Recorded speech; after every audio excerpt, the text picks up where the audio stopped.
Got it.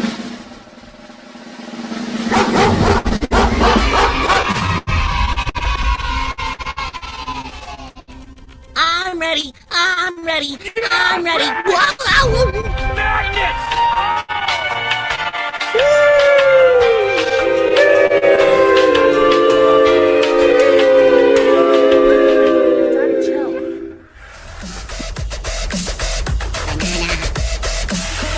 Guess who? Emotional damage. Help me understand what it is that makes white people so got to afraid. the Senate 180 years ago.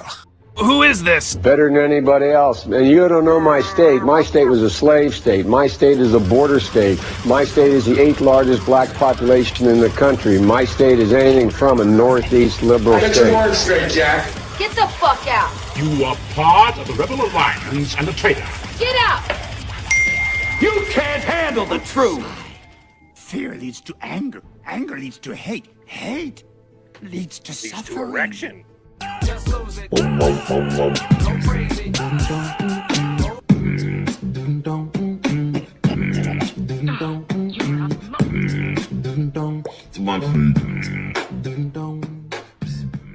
My name's Jeff. Hello? Hey. Daddy! Giggity, giggity! Oh my. Yeah.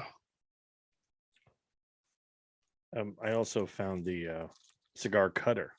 Oh, that's a good look. I like that. Welcome to the Shelf Help Show with your host with the most, Geoffrey with a G. What's up, bitches? What up? What up? Bless you and all that sail upon you. It's a special occasion after a little bit of a sabbatical on parts of John and Missy. Somehow, Mama Fox and the transplanted devil back together again, if even for just one night. We're okay with one night stands, as long as we have them from time to time. Best way to go. So, what is it saying, Blues Brothers? We've got a half a tank of gas. We got Full tank of gas, half a pack of cigarettes. It's 200 miles to Detroit. It's either a full tank of gas and a pack of cigarettes, or a half a pack of cigarettes and a half a tank of gas. Yeah, I can't remember what the line is now. Let's see. Blue, hey, if you're there in chat, stop by, say hi. Tell me, Blues Brothers. We got a tank of gas quote. I don't think it's a half and half. It's a full and a half. Well, I don't know which one. It's 100 miles to Chicago. It's 106 miles to Chicago. We got a full tank of gas, half a pack of cigarettes. There we go. It's dark, and we're wearing sunglasses. There we go. That movie was edited so poorly. It is so fucking choppy. I think that's the only. Like I've watched it recently because the music is just so fucking good. It's amazing. Oh, it's so good. Amazing.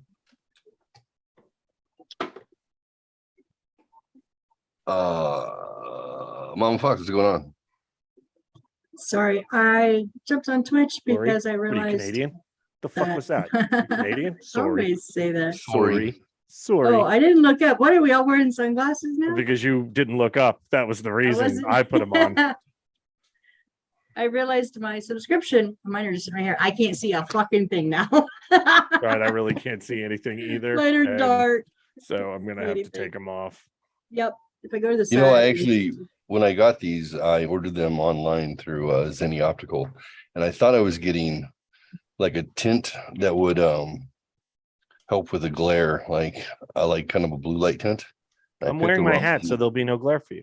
I picked the wrong thing, obviously, and then this is all I had, and I'd go into work, and I would feel like I was being a douche or something, so I'd take them off. And Miners.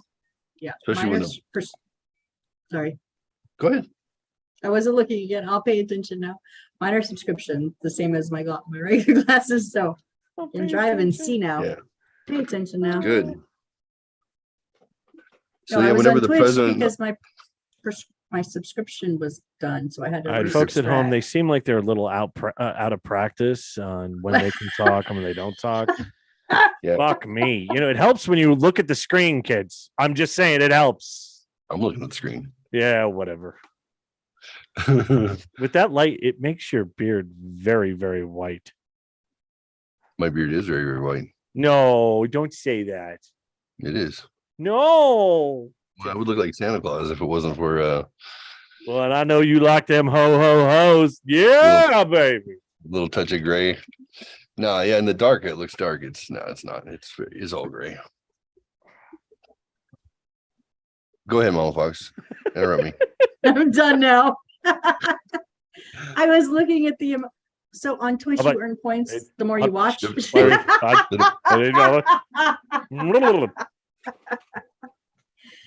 On Twitch you earn these points, and I didn't know what the points were for, so I was trying to figure it out because it popped up when I did my subscription, and so I was gonna unlock it like an emoji thing, and they're like, you have all the emojis unlocked. I was like, well, what are they? You have a shit ton of emojis. So what you're saying is there is no prize. You won no prize. You have all the prizes. Well, if there was like a lot of people in chat, I could highlight my chat if I spent some of these points that I have 23.8 thousand of, and it takes like 300. So I could highlight a whole lot, but there's no one else in chat. So why would I need that? Wow. That was a long story for no ending. It was Yeah, what horrible. happened? I am I'm not really sure. It's just like, oh my God, the emojis. And then when I went to look, I have all the emojis already. And if they're in the chat room, woo, They're emotes. I can highlight myself. Oh my Emote, goodness. whatever. You got the emote vibes, right? Yeah. Yeah. So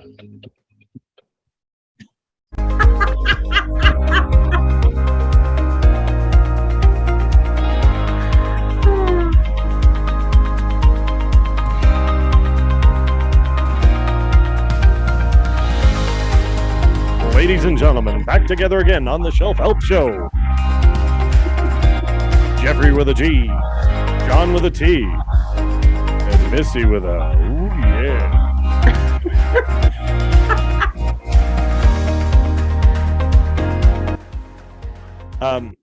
So because Missy is such a big Dodgers fan, I know we usually do sports later. I just did want to tell everybody what's going on with baseball because tomorrow is the last day of the regular season. Is that okay, Geoffrey? tomorrow is the last day of the regular season. And as of this evening, the new home run record for the American League was hit by my boy, Aaron Judge, for the New York Yankees. It is 62nd home run. Woo! A lot of people would like to put that as the number one all-time home run because my boy is 6'7", 282 pounds. Oh, no juicing necessary. And you know, his head is large, but so is his fucking body. But her Dodgers finished the first seed in the National League. And this year is the first year of this. This is very exciting stuff. There is going to be a bye week. There's never been a bye week before where a whole round gets played and two teams in the American League and two teams in the National League don't have to play. It's great. They can get themselves healthy. They can get their rotation set up for them. So in the American League, it's Houston Astros with the number 1 record. They have a bye. The New York Yankees have the number 2 record. They have a bye. Tampa is playing the Guardians, the Cleveland Guardians, that used to be the Cleveland Indians. And Tampa, by the way, used to be the Devil Rays, but now they're just the Rays. Fuck me. Anyway, and then the other round is going to be Seattle Mariners versus the Toronto Blue Jays. I feel like nobody's offended by either of those terms, so they kept them the same. So the winner of the Blue Jays and the Mariners will play the Astros. The winners of the Guardians and the Rays will play the Yankees. So very exciting. Nice. In the National League, Mama Fox's team has the number 1 seed overall, Los Dodgers. The Atlanta Braves have the number 2 seed, so they have the bye also. First round is going to be the Philadelphia Phillies versus the St. Louis Cardinals. And also, first round is going to be the Padres versus the New York Mets. The winner of the Padres Mets will play the Dodgers, and the winner of the Cardinals and Phillies will play the Braves. So very exciting. This is the first time this has ever happened. This year also there is a DH for the National League and the American League. The pitchers no longer hit. So that's so different. Oh, look at the face. Yeah. I didn't know that. I didn't know that. And next year, the rule will be the shift cannot exist, which means there has to be 2 infielders on the right of second base and 2 infielders on the left. You no longer will be able to shift. It's all about offense, baby. It's all about offense. And that shift has killed the average for baseball. So I just want to throw that out there. Very excited. Go Yankees, of course. But yeah, that's some interesting stuff. They tweaked a little bit of baseball. And it's been a very interesting season. So we'll see what happens. Don't let download limits hold you back. Dodgers. Well, thank you for the update. I did hear about the buy, and I agree with it. I think it's good. It gives them a chance to recoup. Or I don't like the no shift thing. Football has wussified. Oh, and now I was hoping baseball was not going there. Well, I mean, I don't think it's a slippery slope, though. It's a slippery slope. I mean, football. I watched football from my son's. My son is a psychotic Jet fan, and through I have to be a Jet fan because he won't change. I went to his apartment to watch the game, and we had 2 games on because my future son-in-law came over, and we were watching the Bills game on one, Jets game on the other, and just to watch the defenders when they go to tackle the quarterback. And they have to make sure they don't fall on them. They have to. I'm like, I can't believe they're not torquing their backs like crazy. They have pussified it, and football's garbage. The amount of passes that are hit off of people's hands, insane. So it is definitely a different sport, but the ratings still the ratings, and the money is still the monies. It's I would say football was football when the Raiders had to use Shanks to get into the stadium to play their game. That was the 70s. The 70s across the board, especially hockey. Hockey in the 70s was insane because you still had a bunch of guys grandfathered in that didn't have to wear helmets in the 70s. So that was nuts. Football was nuts with all the steroids and all the fucking Lyle Alzado and oh my god, yeah, that guy. Yeah, that was. I think he was Chunk. No, that was Matuzak. Matuzak, you're right. Yeah. So Lyle Alzado was in Girls Just Want to Have Fun. Wasn't that him? No, that was Captain Lou Albano. Never mind. Yes, Captain Lou. You do know what the song? Oh no, that's She Bop. She Bop is about. She Bop is about. That's right. Bopping the sheen. Yeah. She bop, they bop, we bop. We bop. I bop. But yeah, so it's been very interesting, the changes in sports. It's also woke, all the messages everywhere. Yeah. It's horrible. I don't like that. Pussifying it, but the salaries are outrage. Oh my god. See, I don't care about that. I've been arguing with my family, my uncles, because they're all blue collar guys since the 80s. I've been arguing with them. If somebody's willing to pay it, oh well. It's just stupid that people are willing to pay it. It cost me $100 to watch 162 games. I'm okay with that. Wow. I'm fine with that. I'm talking about I'm saying though, but it's supply and demand, right? So I'm more than willing to support. I don't give a shit if somebody makes 20, 30, 40 million dollars a year. I don't care. Because there are people that make movies that make look what Robert Downey Jr. made, which is ridiculous too. Unlimited access to Why is it ridiculous? The movie made $1 billion. It's not ridiculous. If Robert Downey Jr. is not Iron Man, do you think those Avenger movies do anywhere near as good as they did? Nope. No fucking way. No, you can't. He's the godfather of Marvel. Iron Man 1, they put everything on him. And John Favreau had to beg to get Downey to be able to do it because the insurance. Yeah, they just didn't want him. The studio did not want Robert Downey Jr. But he was built to be Tony Stark. He looks exactly like him. He has the mannerisms, just like Ryan Reynolds is Deadpool. There's just you can't have deadpan fourth wall breaking sarcasm with anybody else. No. They're doing it right now though with She-Hulk. Oh God. She breaks the fourth wall all the time and talks to the audience. That looked horrible. That was so stupid. It is not good at all. It looks horrible. It's not good. Do you remember when all right, I'm gonna say a name. Do you remember when Richard Addison broke the fourth wall? Do you remember who Richard Addison is? No. Bruce Willis. What do you mean by lighting? Oh yeah. Okay, yeah. What do you mean by broke the fourth wall? He talks to the audience. Talk to the audience. Oh. Yeah. Oh, I mean, Deadpool does it in such a. I mean, it's so over the top.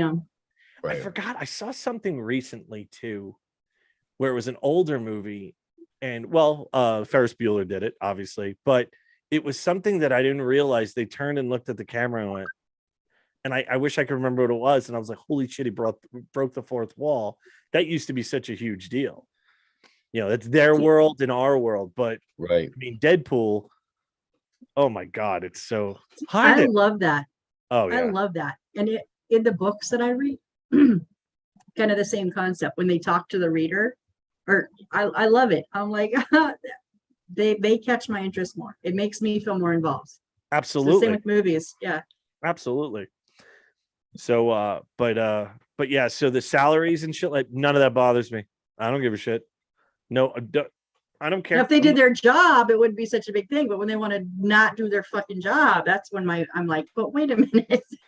Guess what? Oh, you mean like holding out and stuff like that? Yeah. Oh, yeah, but those contracts for the NFL aren't guaranteed. So if they don't hold out and they get hurt, they can get cut. So I don't have a problem with the system is the way it is. And again, so many people watch. I don't know. The attendance was, I think, a little down this year for Major League Baseball, but not crazy.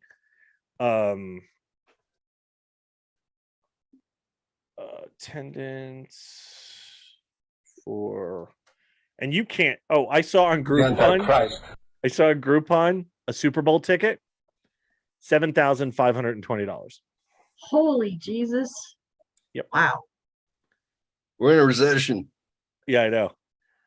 Okay. Oh, so you know what? This is pretty good. All right. So the Dodgers, your team, the most fans total. Okay. Wow. They averaged 47,747. And through 79 games, they had 3.77 million fans come through their turnstiles. Wow. Cardinals were second with 3.32.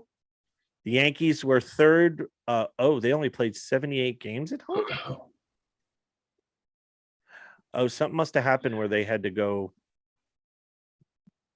That's weird. Maybe it's not updated. But 78 games, they did 3.13.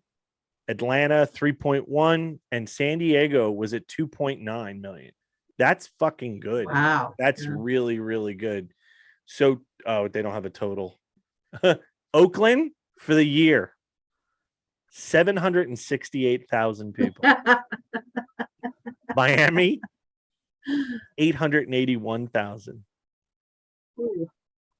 Oakland averaged 9,900 people in a game. A WNBA game may have more people than the Oakland A's. That is insane. Anyway, I always like to look at that to see where 1 year from the next. Oh, it's way up from last year. I apologize. I am so wrong. Way up. Dodgers were 2.8 million last year. They had an extra million people go this year. Wow. And that could have been because of any COVID restrictions in the beginning. Yeah. 2020, there was nothing. Fans amaze me that will travel. So Kyle, the guy that I'm friends with, he, not for baseball, but for football, this year he's going and so he's flying and staying in all the different areas. He's following the Padres around. What? Who? Kyle, my friend. Who's he following? I know Padres. I said Padres, not Padres. It's football. There is nobody in San Diego anymore. I know. Who was? The Chargers. But they're LA Chargers now. Yeah. People still follow him from San Diego. That must be who it is. So yeah, he would text me. He's like, I'm here today in Kentucky, and wherever he was in the last few weeks, he's been all over Definitely the place. didn't go to Kentucky. You're not good at this game at all. You are not good at this game. You guys should know this by now. It was the Is he following a college team? Maybe could have been a college team he's following. No, and it was not Kentucky. I know that. I just don't want to look and see where it was. I'm gonna need for you to retard your anger level a few notches and lose my So in 2019, the Dodgers had 3.9 million. That's crazy. Wow. That is amazing. Yankees 3.3. So they're pretty much right on where they were 2 years ago or 3 years ago. That's interesting.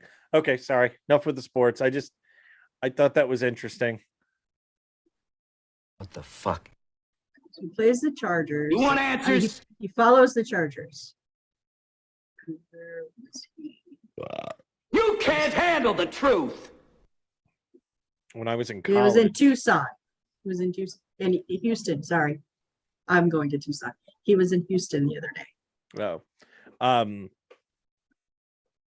When I was in college and on radio, I had to tape from movies. I used a boombox and used to tape the lines and then go into the studio and move it to a cart. So I would have all of the Joker's lines from the original Batman movie. Nice. This town needs an enema, like that. Yes. Those, and I love that. That was on the original soundtrack. They had all the sound bites. Bat Dance, yes, by Prince. Yeah, this town needs. I used to do the same thing when I was in college radio. Yeah, that's what I did. I'd use those as my drops. What I did was all of a sudden, it was. I guess it was the first 2 weeks I was at college. I didn't join the radio station yet. I'm watching movies and I'm like, it would be really cool because nothing was digital. You didn't have any of that. This was 92. I was like, you know what? I'm going to start taping this shit. And I did it and I used it. I used a ton of them, a lot from Clue, you know. Of course, I just went with movies that I watch over and over again, you know. Flames from the side of my face, breathing. No, all right. I love Clue. Clue is one of my favorite movies of all. I heard Ryan Reynolds is remaking it. I've only seen it really? twice. You've only seen it what? Twice?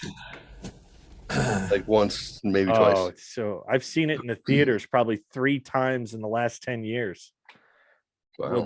They'll do anniversary times and stuff like that. Yeah, I love Clue. That and Young Frankenstein. I could watch Young Frankenstein over and over and over and over again. So, but I Young Frankenstein. Tell me something. At least twice. We haven't actually had sex yet, have we? You've only seen Young Frankenstein twice? Maybe 3 times. Wow. So you don't have what's your standby movie like if nothing's on and you want to watch something? What's your movie? Or movies? I mean nothing any longer, but back in the day when I didn't do other things.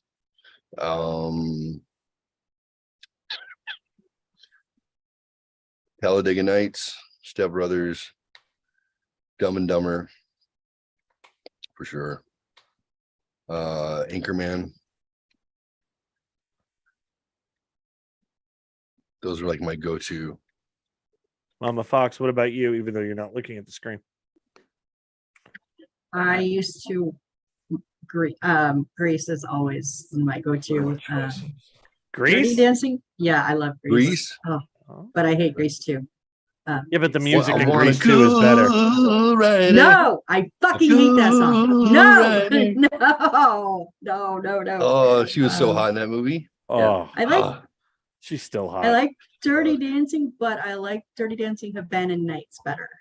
Better dance. Wow. Havana Nights was better. hottest girl I ever had. It was not part 2 though. I was a little bummed about that. The Havana Nights. Yeah, Yeah, I've never it was seen portrayed as a Dirty Dancing number 2. It's not. The lady that she did something in number 1. It was her story for number 2, but Patrick Swayze had a cameo for about 3 seconds, so it got the Dirty Dancing title. I'm just telling you right now that you said that you like Havana Nights better. Patrick Swayze has rolled in his grave right now.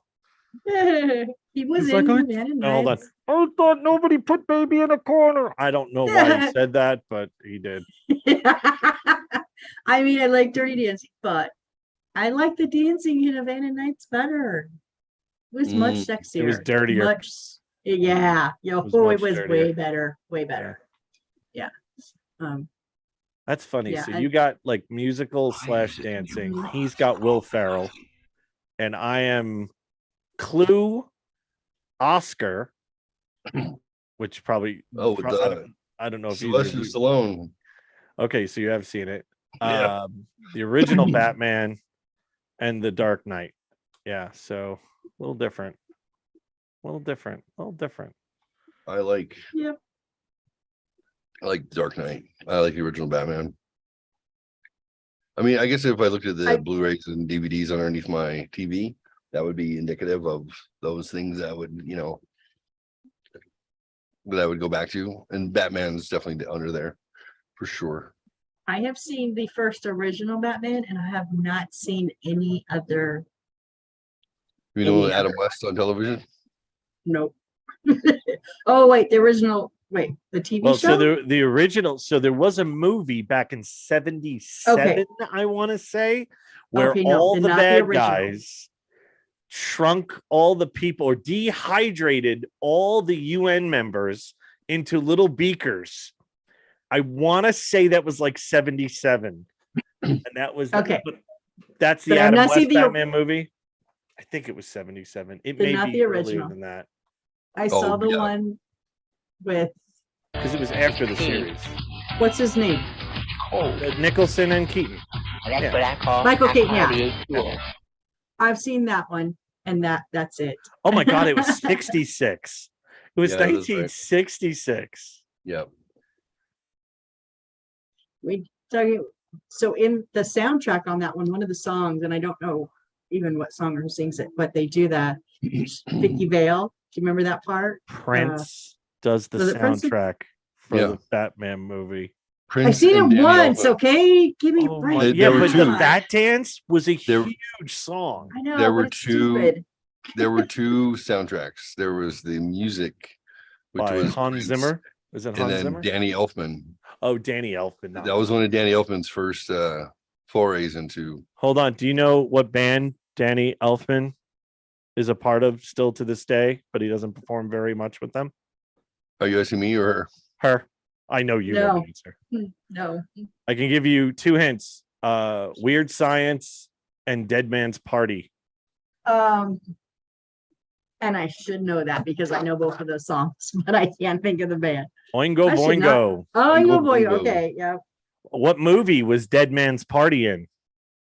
Not a clue. I'm not the. I'm gonna go now. Mm-hmm. I'm just gonna sign off because I Oh, don't I'm know. trying to You guys know educate you. I don't know movies, you guys. You know Back this. to School. Oh, it With- was. With Rodney with Dangerfield. Rodney Dangerfield, I knew that one. Robert Downey Jr.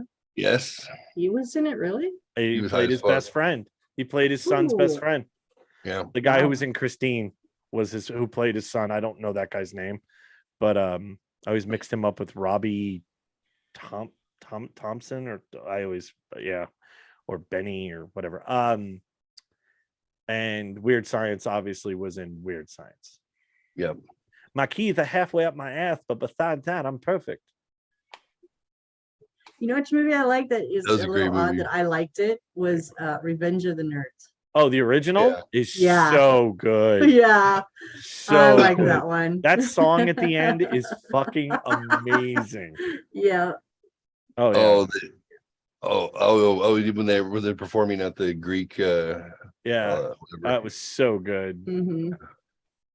Yeah. Oh. Family Guy's ruined that for me too, though, because Family Guy does a whole thing on that and it's fucking spot on. And I'm like, oh my God. Yeah. Kenny, know your role and shut your mouth because the people's champ is ready to talk. He makes such bad movies. He makes such horrible movies. That was the Triple Rock. H, I asked you out here for your opinion. That's all. Now, do you want to face The Rock at Survivor Series? Or do you want to face Stone Cold Steve Austin at Survivor Series? What is your opinion? What a choice. Vince, you know what I think? It doesn't matter what your opinion is. I fell in love with The Rock after he was already retired. I think it must have been like 2000. You know, like I think he was barely wrestling. You have He to was look already- up The Rock and Hurricane. Two of they have two skits that are considered classic. I don't know if you know who the Hurricane is. Hurricane Helms. He used to come out. He was a superhero. Bring your candy asses out here, and The Rock and Owen Hart is going to lay the smackdown on you like you ain't never had the smack laid on you before. Wow. Bring it. Owen Hart. That's old. I discovered him in like 2000, 2001. And 'cause I think I watched Beyond the Mat, the documentary with Jake the Snake and the wrestlers. And then I hadn't paid attention since Hollywood Hogan.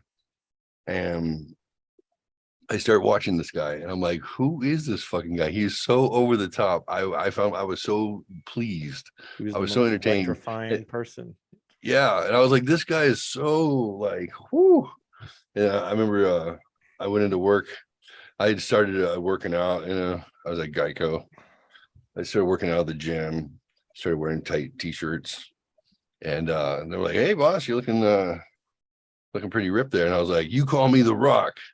And I had my whole team started calling me The Rock from then on. And like 20 fucking years later, I will still have people hit me up on Facebook and be like, hey Rock, how you doing? I saw Camacho at Walmart yesterday. Alex Camacho. Wow. Nice. Yeah, I haven't seen him forever. know He your comes over and gives me a big hug. Know His your role facial and hair shut your is mouth all because white, the dude. people's champ- White. way. I was like, oh my God. We all get old, right? We all get old. We forget. I think he's still with the same chick too. Yeah. I remember her from years ago. Yeah, I wouldn't think he'd have a lot of options. So His kid was named after Wolverine, right? Logan. I think so. Yeah. Yeah. Netflix did a series a couple years ago called Glow. It was about the women of Yes. So Mark That's Maron. like- Mark so Maron. I remember when starred in it. Glow was, I watched actual Hollywood and Vine used to make my pee-pee move when I was a little kid, and I didn't understand it at all. Mount Fuji, Little yeah. Fuji. Oh my! So when I heard about it, I went and watched. I was like, yeah, I didn't like it. Heels is excellent. Is the guy from Arrow?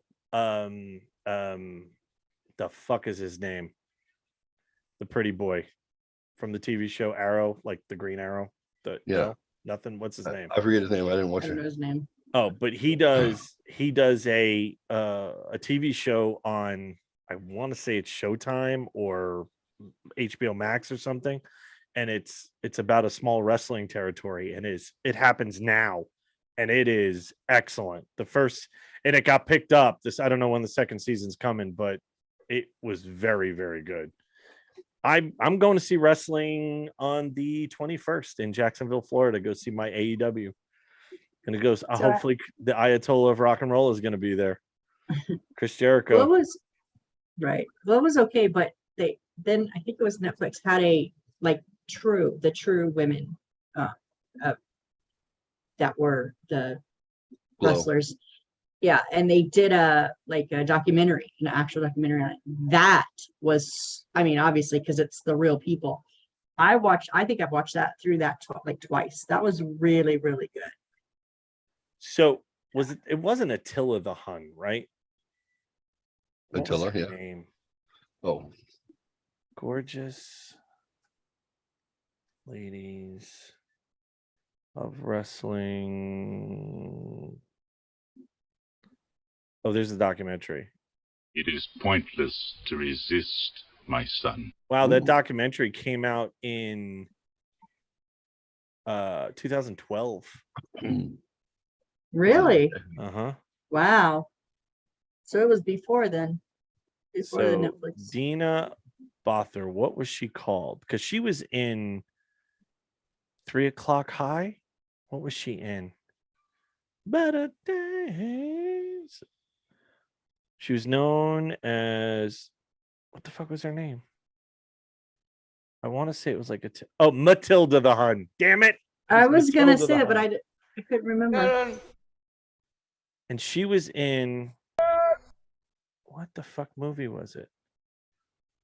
Shadow, help me out. Spaceballs? I don't remember in Spaceballs.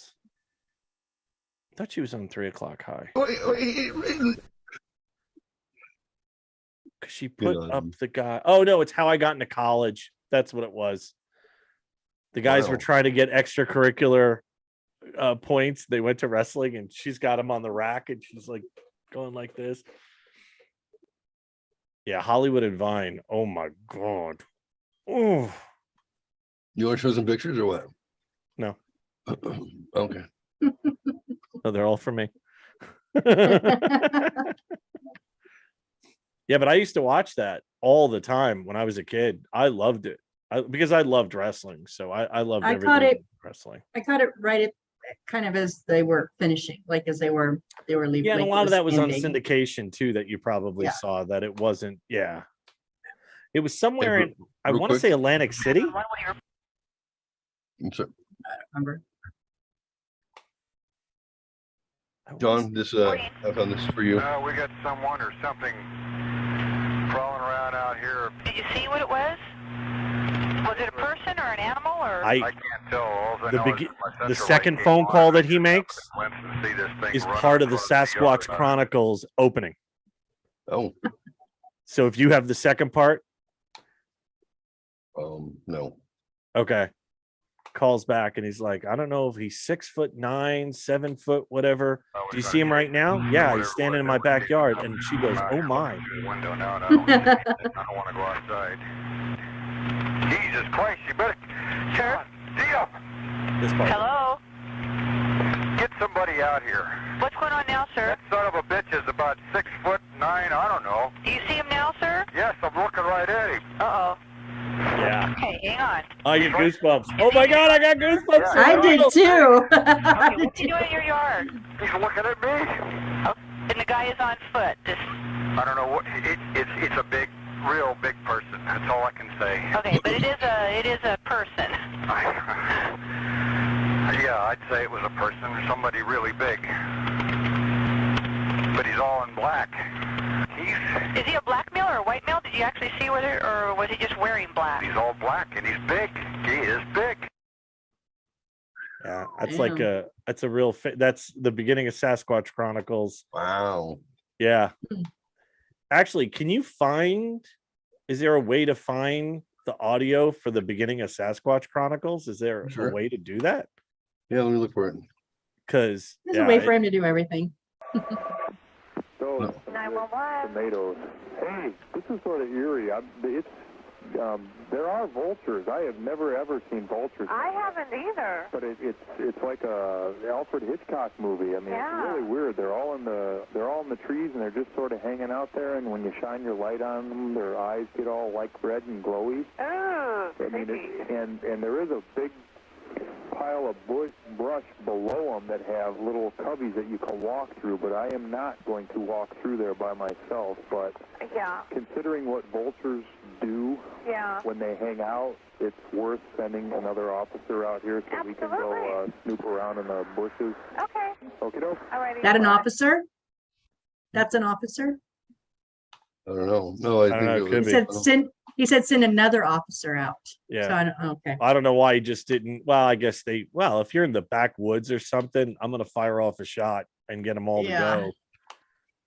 But he's right. You know what? Vultures, if they're there. Yeah. There's a body. Or something's dead.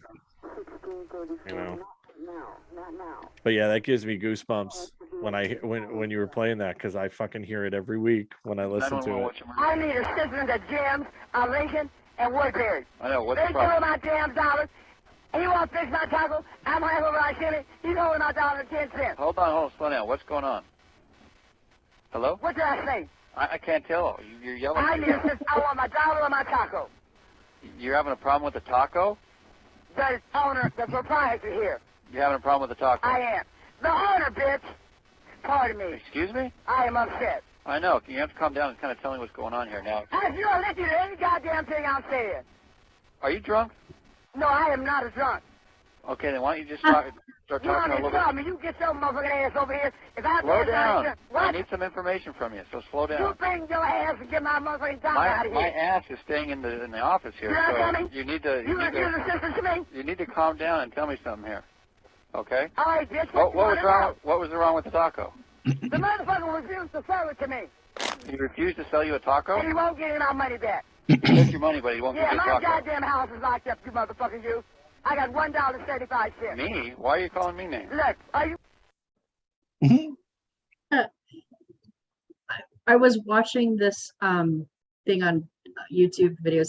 It's really weird, but at night when I can't sleep, I watch like power washing or cleaning dirty carpets or mowing really overgrown yards.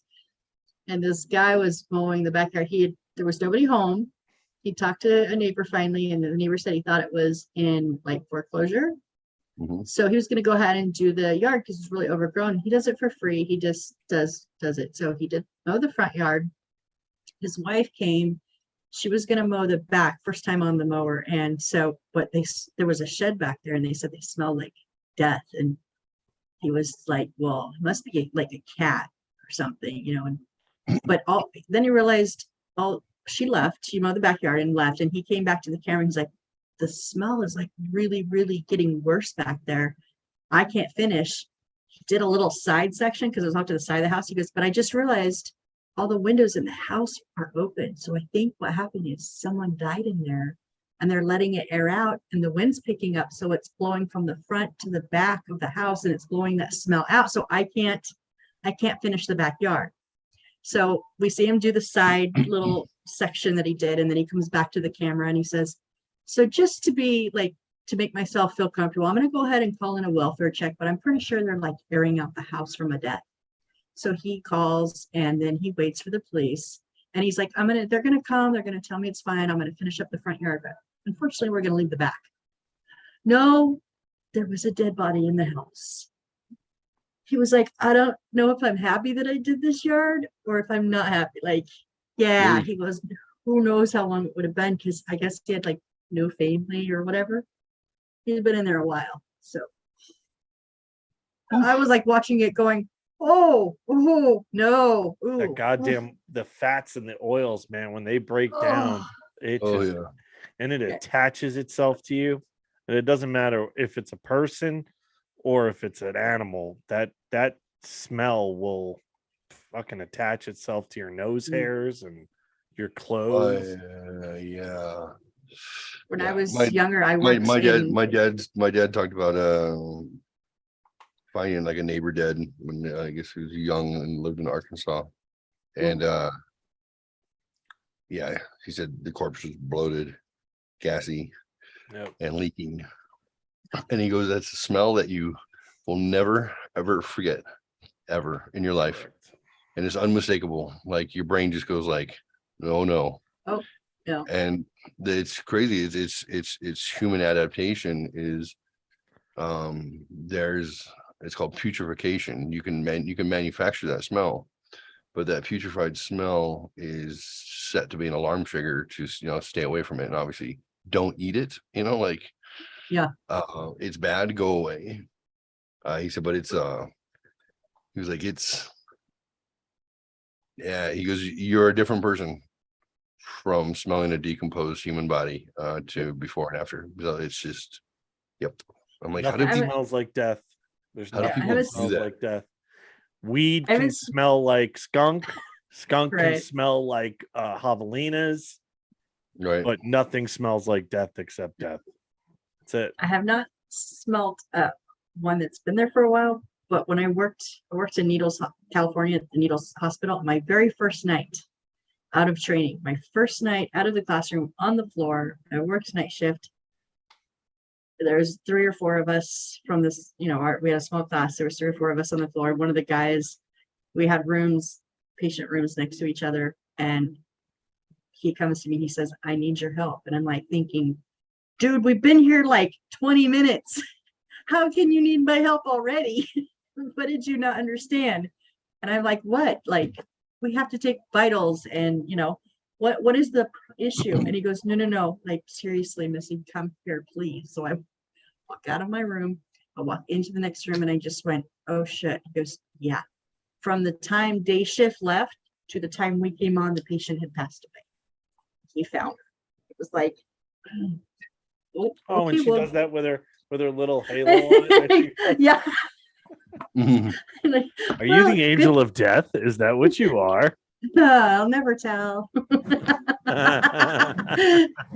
was gonna wind up in the back of Jeff's house, but no. Hey, real quick, I got this call here. Let's take a look at this one.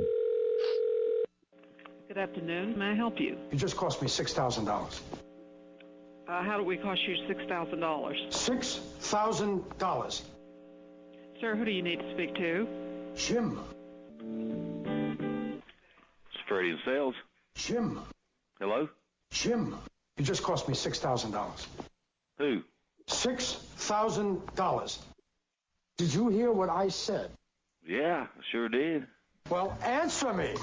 Well, we make that $6,000 up. What you're hired for is to help us. Does that seem clear to you? Hello? Guess who? Hello? Guess who? Guess who? Yes. What are you interested in? What you're hired for is to help us. Does that seem clear to you? Well, answer me. What I'm hired for is to help you. Yes. So you must be Mr. Call then. Yes. Okay. What can I do for you? It just cost me $6,000. I did. How'd I do that? How'd I do that? $6,000. How'd I do People that? don't tell it's a recording. You push me to answer you. And it sounds like Pacino, so. It is, yeah. If you want to buy something, you need to call me back with a better attitude. Have a nice day. Fuck you. Can't they tell that?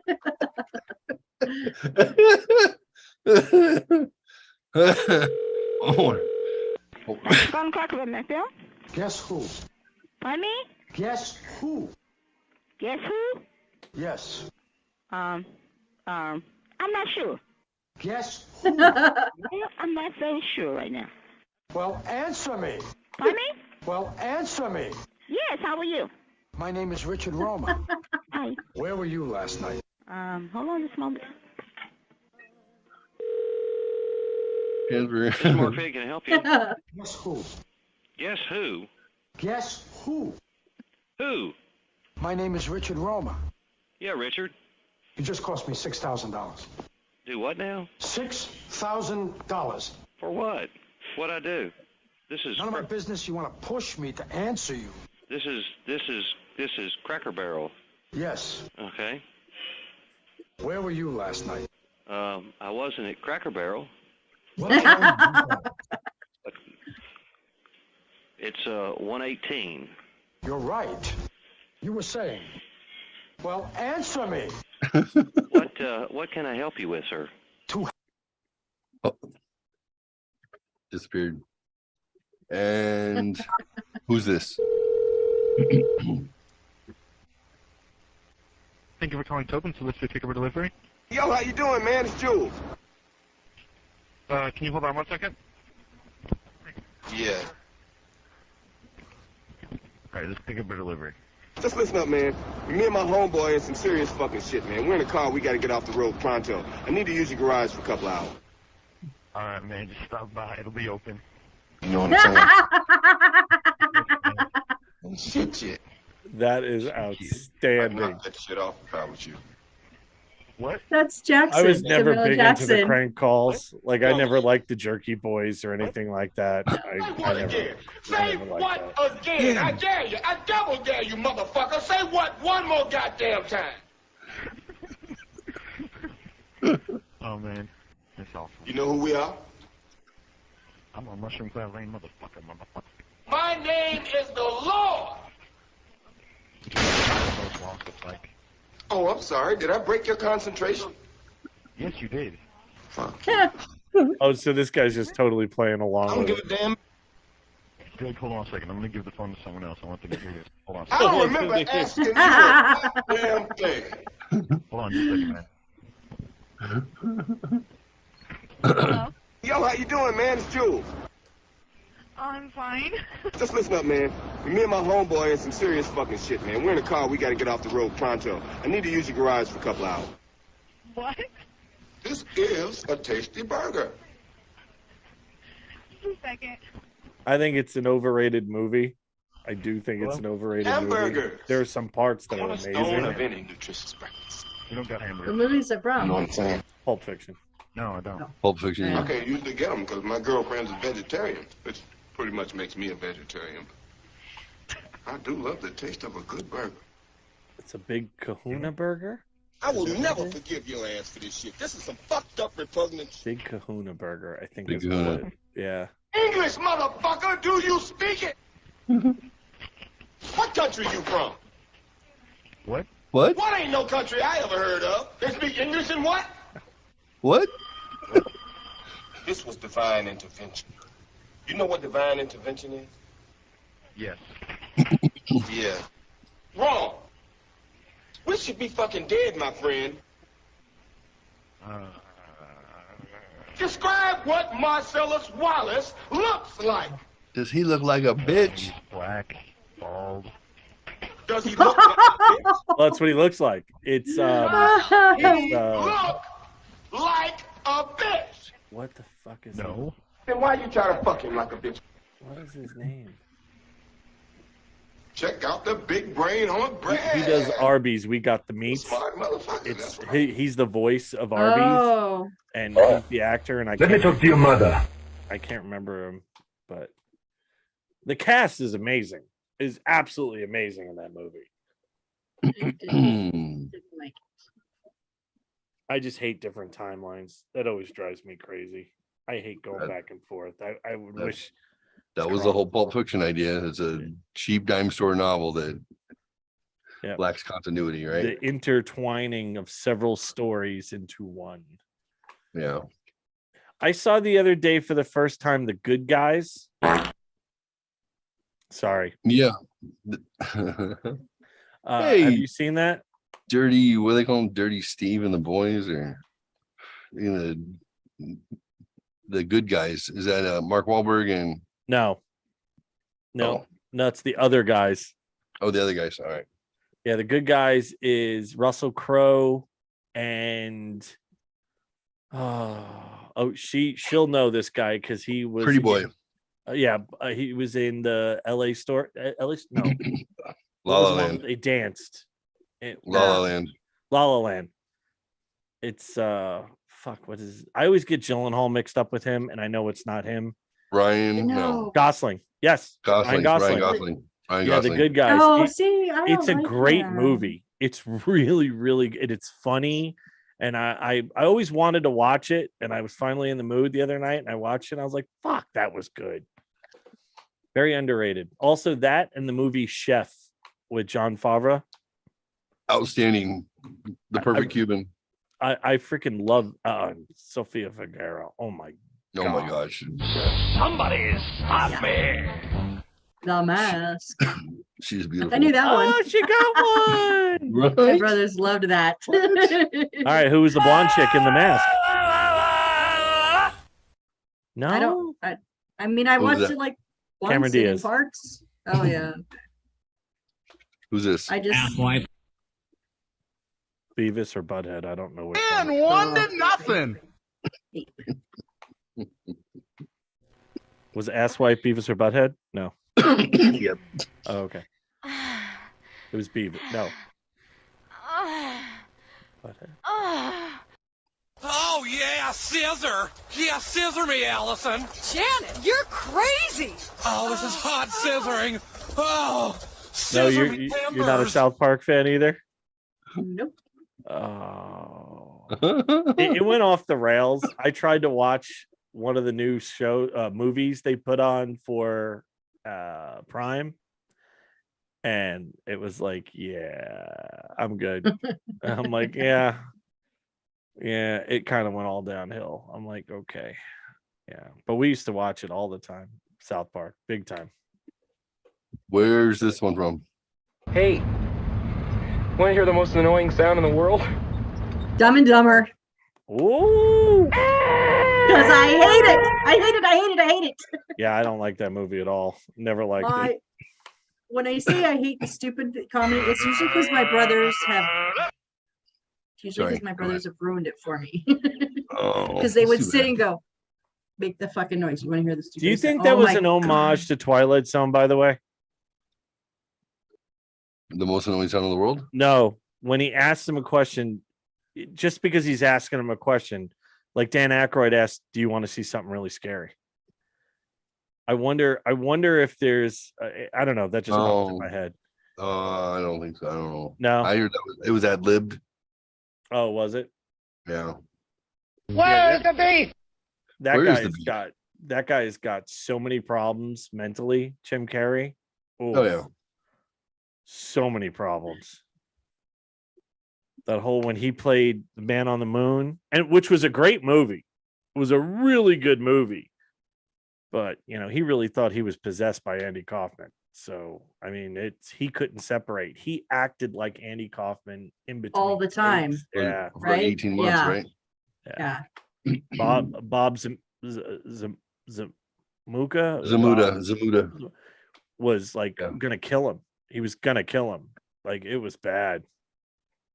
Because he wouldn't break character, Right. no matter what. But he did. And even when he played Bob Zamuda, Right, but he did break character over the phone to Jerry the King Lawler. He did, because Lawler told the story that he did the same exact thing. He called him and said, "Dude, I really want you to hit me." And he's like, "I could pull it." He goes, No, I want it like what you did with Andy. Yep. So I remember that. God, what year was that? World According to Garp. Oh, I remember that movie. For John- some reason John on Williams. my TikTok feed, John Lithgow and Garp are talking all the time. It's like, "Hey, you look really familiar." Yeah, he's dressed in as a trans, and he's like, "Oh yeah, I played tight end for the Philadelphia Eagles for a couple of years." So that keeps popping up. The World According to Garp. That's very funny. Do you have any idea the odds of a plane hitting this house ever again? Like they're looking at the house to buy and a plane goes right into it. And the guy gets out of the plane, jumps down, whatever, runs away. And he's like, "Well, take it." She's like, "What?" Yeah. World According to Garp. What did I want to look up? I saw it when I was really young. And I just remember the scene where She's giving the blowjob in the car. yes, Bites yes. his dick off. See, I right? knew exactly what you're talking Yes.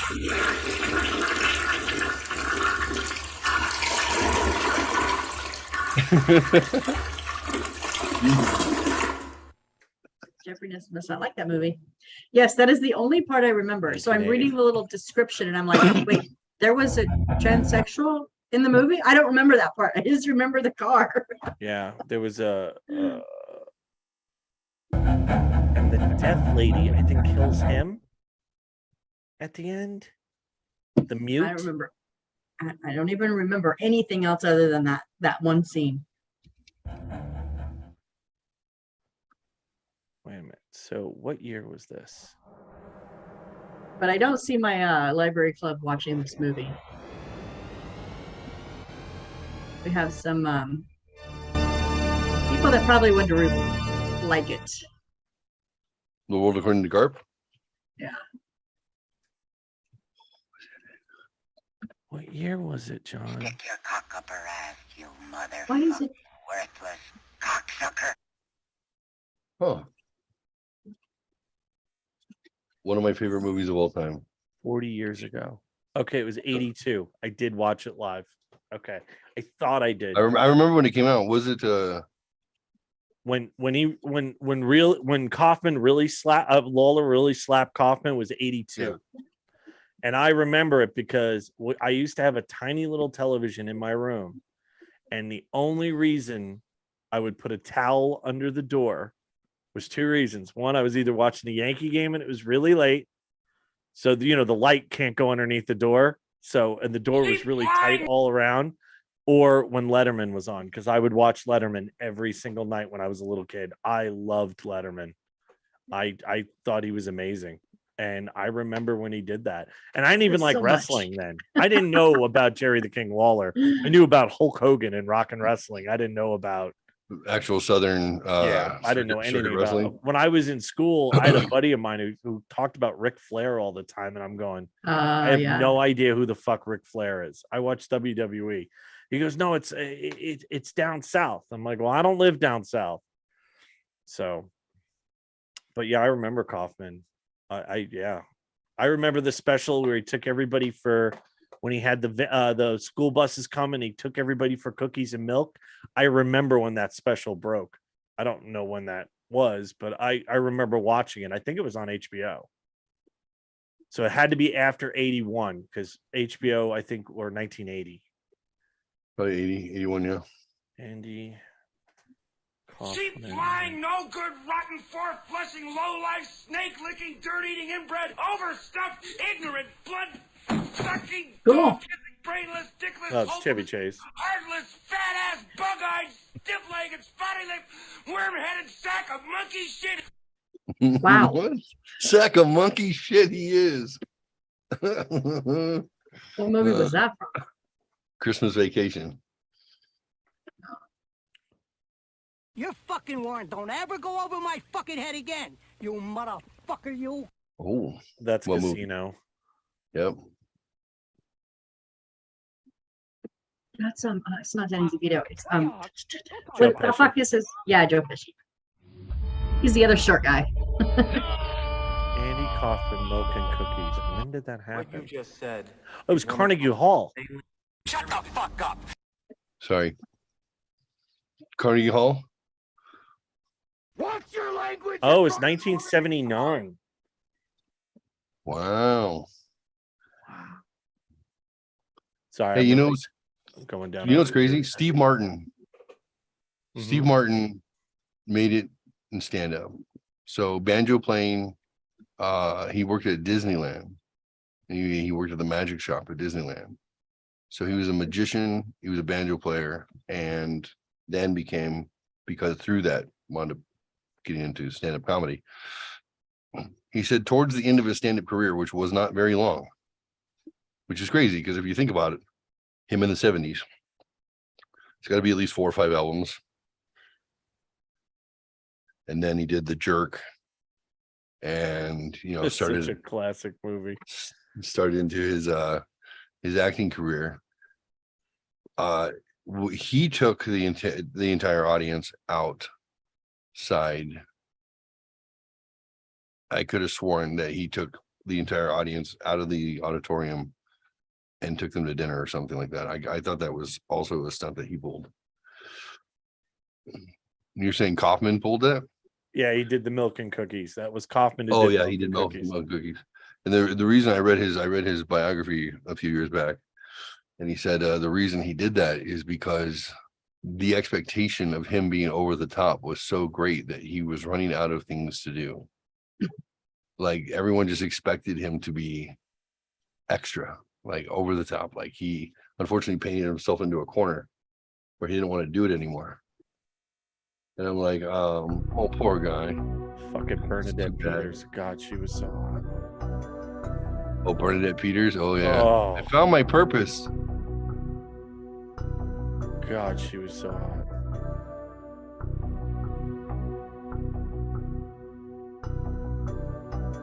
Mom and Dad, I found my purpose. Wasn't his purpose a blowjob? What? When when his character, what I was don't his know if name? it was a Navin blowjob Johnson? or when he had sex. I can't Navin remember. Johnson. Yeah. What is that movie from? The jerk. Oh. So it was Navin the Johnson. biker chick. I and was born a I don't poor black remember what she was child. called.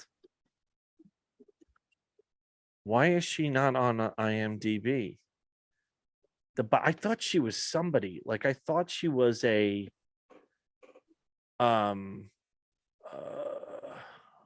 like a musician or something, and I can't Who find is? her. The chick that the from the circus that fucked him. The one that rode the bike in the fucking thing. That's Yeah. I can't remember who. I thought she was somebody famous, and I guess she's not. That wasn't Bernadette. No, Peters? that wasn't Bernadette Peters. No, she was after. She was a circus chick who was sleeping with everybody. Yes, and I don't know. And I think that's where he got the purpose, was that chick. But I can't find. Got it. Got it. Ha! Got it.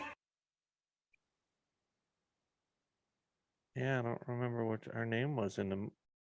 There's some weird ass fucking movies out there. I'm telling you. Ugh.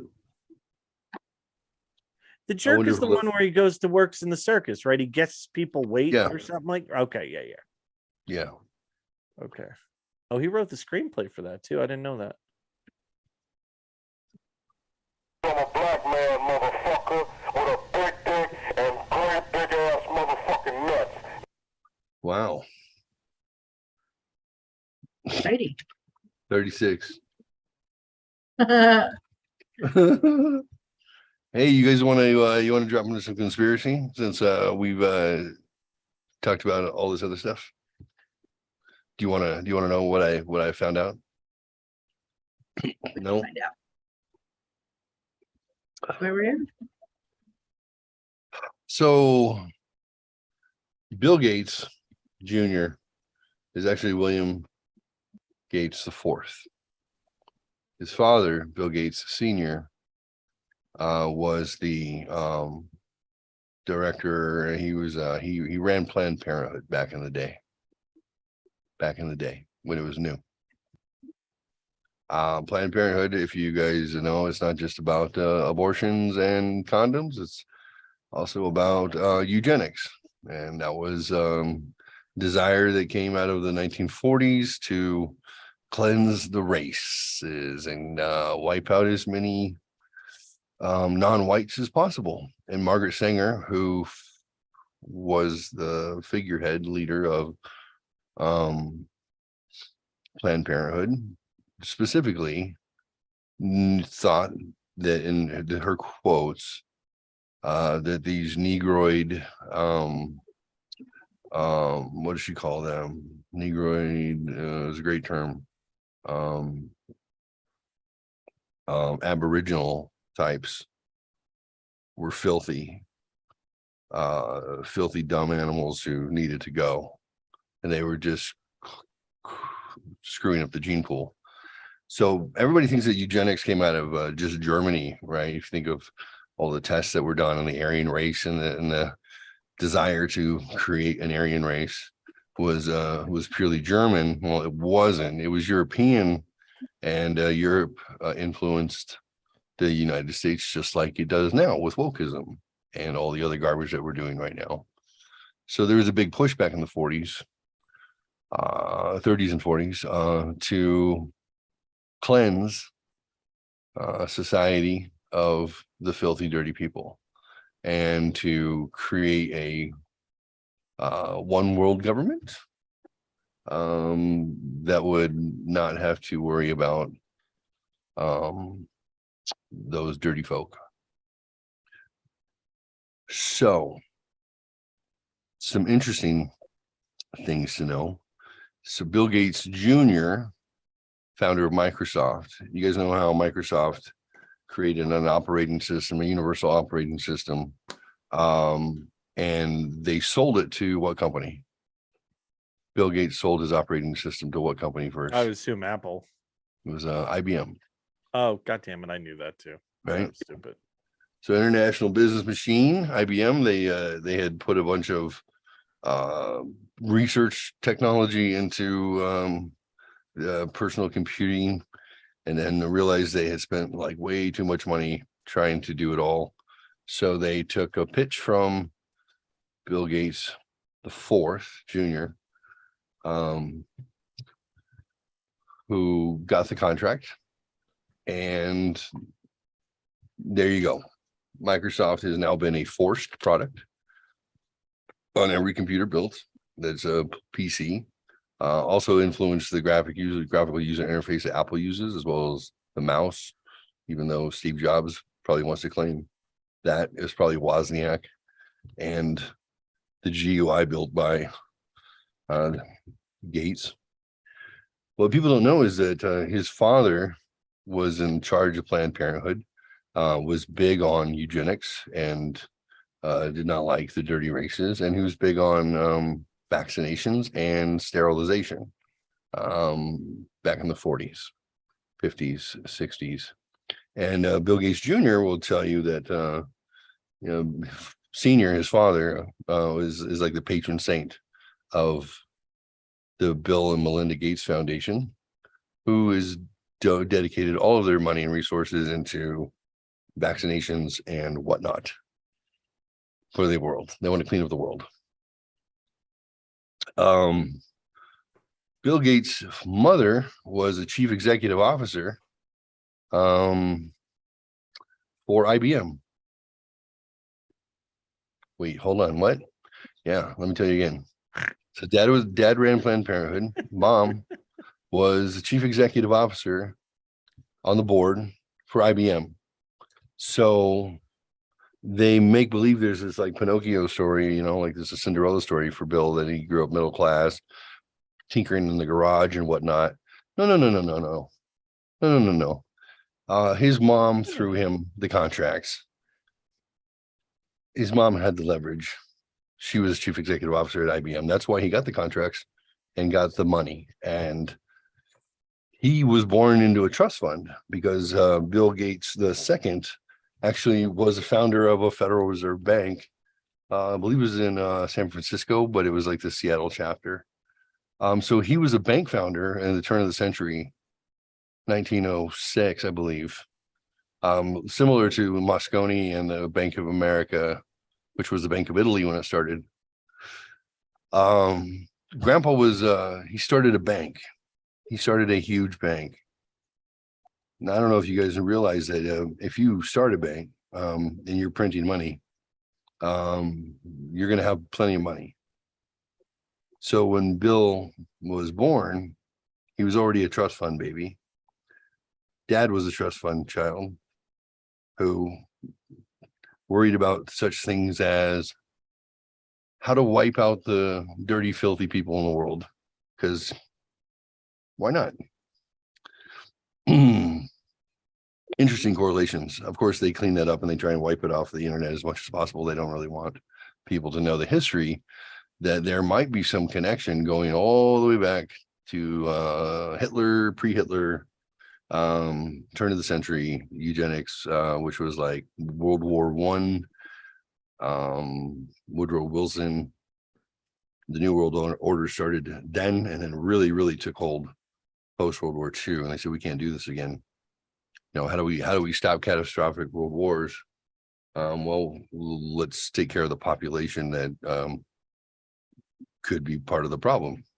Wipe out all the dumb Mongoloids, and then you have world peace.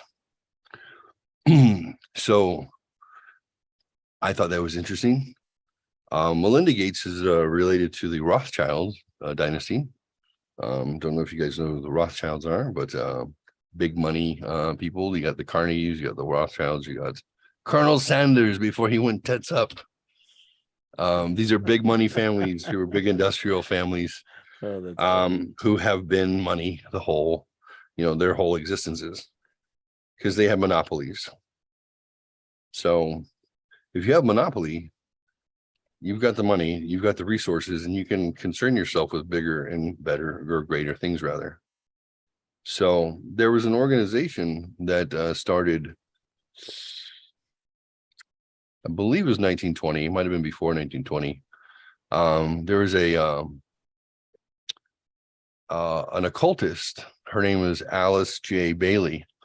Alice Bailey was living in the United States, and she claimed that she was through her meditation practices and her belief in the occult, and that we're all connected through different energies, both dark and light, that she was being visited by a shaman or basically like a warrior of God. What year was this? 1920s. So 1920. this is like, what's his face? Aleister Crowley. Oh yeah, Crowley was similar.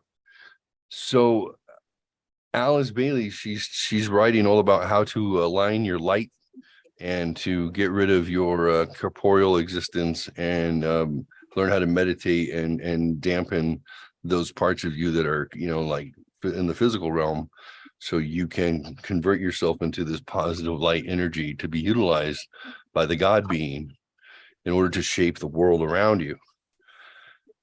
And it's amazing. I downloaded her books as one piece. She wrote, I don't know, like 50 books from 1918 to 1949, I think, when she died. And it's 8,008 pages. It's just her writings. And the company that she founded was called the Lucifer Press first, which was going to be the one she used for printing. People didn't really take a liking to Lucifer, and she meant, like the angel of light, not the angel of dark. Because Lucifer is the bright star, right? The morning star. So they changed the name to the Lucius Trust. So they have Lucius Printing and Lucius Trust. And the Lucius Trust is the organization that has promulgated her teachings on how to best circumvent and change all these wackadoo Christian folk and whatnot, in order to create a new world government and a society that would be based on purity and light and whatnot. So as I'm going through the Lucius Trust, you can join to, like, the Arcane School is called. It takes 8 to 13 years to master it, but they will basically give you monthly correspondence courses, and you can just download them from online and have a mentor to help you learn how to get past your physical self, destroy the humanity piece, so you can become a disciple of the Lucius Trust and the Arcane, so you can become an instrument of the God being who wants nothing more than to be able to use all of us and our wise, almost omnipotent power that we don't realize we have within us in order to change the world around us. She put up her headquarters originally she's British, by the way, put up her headquarters at the United Nations building when the United Nations was founded. The United Nations was founded to create what? A new world order and a new one world government. She still has the primary office for that Lucius Trust is still in the United Nations, and she said that it's there overwatching the UN because it's going to take 100 to 150 years to get enough people tuned in to this energy in order to destroy the fabric of society that is destroying the universe. They're still there. They also have she moved to England 1930 moved back to England, and she also has headquarters in London, and then they have headquarters in Switzerland, and there are multiple places, and it exists. Bill and Melinda Gates, strangely, are huge supporters. They have gotten themselves taken off of the interwebs, but you can go through Internet Archive like I did and find where they were listed as the primary donors. And although on the public face, they don't tell you that they don't announce, obviously, our goal is to destroy the fabric of society as it is, killed all the Mongoloid races, create a pure,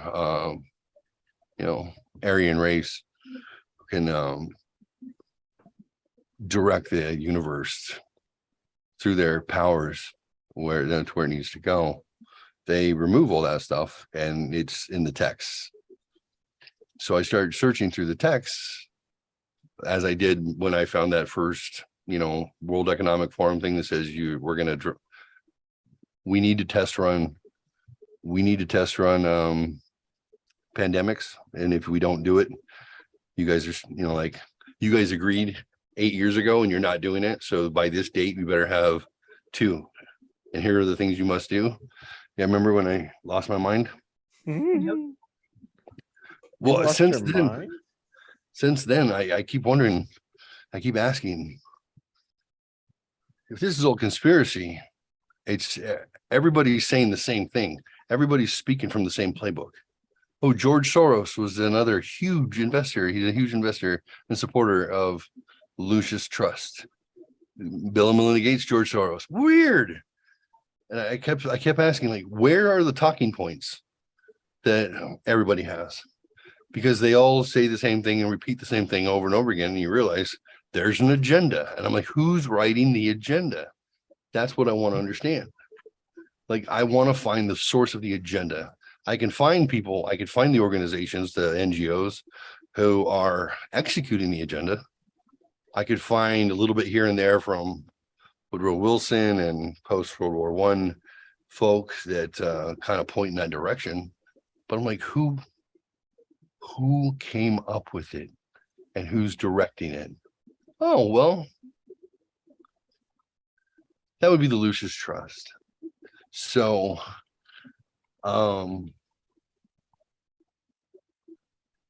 I never heard that in my life. I never heard of Alistair Bailey, never heard of the Lucis Trust. And I'm reading through this stuff and I'm realizing I can join the organization today. I almost signed up just out of curiosity, but I got this sickening feeling like, well, I don't want to play with that darkness. Like, I can meditate. I can do these things. And I was curious about it for that reason. It was like maybe I can learn something I don't know faster. And then I thought, oh, I just kept feeling this like nausea. Like, don't do it. Like, don't give them your name. Like, don't do it, Geoffrey. Like, don't fuck with, not being a superstitious fellow. I'll step on a crack. I guess that's break your mama's back. Well, that's kind of what I want to ask. So do you feel that there is that's real? Do you believe in the magic, or do you just believe in that if you get a bunch of people together and they believe it? I don't know if I'm explaining that well. Do I believe in the metaphysical and the occult of having there be a power that can be harnessed by other human beings in order to influence things in the physical realm? Yes, that's what I don't believe in ghosts. Oh, but yeah, that gets old. But answer my question. You don't believe in ghosts, though you've seen them. But I've seen them. But and I don't believe in astral projection, but I've done it. Like Jordan Peterson said, act as if there is a God. So I don't know. That's the answer I was looking for. I don't know. Okay. However, I've seen enough and experienced enough. And there's enough of these organizations that somebody believes in something was based on some sort of proof that I haven't seen, that you can keep this damn thing going and have the richest people in the world be a part of it. And this thing is going for 100 years with a knowing that it's a long-term goal to get there. And you just go like, I guess it's like Jordan Peterson and God. Act as if God is real, because what do you have to lose? Well, I just think that you give it power. Then I don't know. Everyone Maybe can I'm give anything ignorant. power. Maybe I'm ignorant to it. I just don't. I kind of feel like it would be kind of cooler if it did exist, and it was, but I just feel that How can you possibly explain an organization that is funded by the richest people in the world who have those histories? oh yeah, but that's how you explain it. You And have explain it it because they not have all the be- money and all the power, so have it they not be- already have all the money and all the power. Well, So they have all the buying power, maybe Right. not all the esoteric power though. right. But so that's where the magic is to me, is that they control it because they have the, like you said, the financial power to move markets, to move industries, to move. I don't think it has anything to do with, I don't know. It's weird because I usually don't have a closed mind about stuff, but I feel like, I don't know. I don't think the boogeyman lives underneath the bed. So I don't know. The greatest trick the devil But ever if you're- pulled was Sorry. convincing the world he didn't exist.